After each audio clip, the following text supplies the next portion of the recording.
नमस्ते प्रणाम आप सभी के छोट भाई हम गायक गुरु रजा। बहुत खुशी के बात बा कि आज हम अपना स्टूडियो में बैठल बनी एगो गाना गईनी है आप सभी के प्रस्तुति में सुनावत नहीं। अगर अच्छा लगी तो वीडियो में शेयर जरूर करब। आई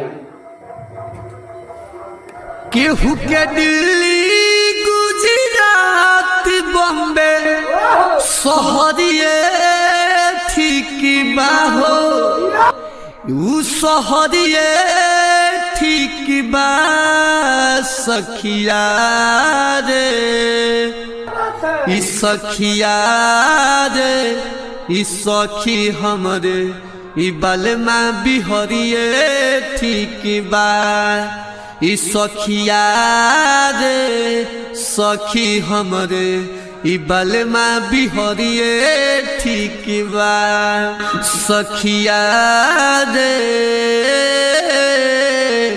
सखी हमरे ई बलमा बिहरिए निक बा। तो कैसा लगा आप सभी के गाना? अगर गाना अच्छा लगी तो चैनल को सब्सक्राइब और वीडियो को लाइक जरूर करब और शेयर एक बटन शेयर जरूर करब। नमस्कार।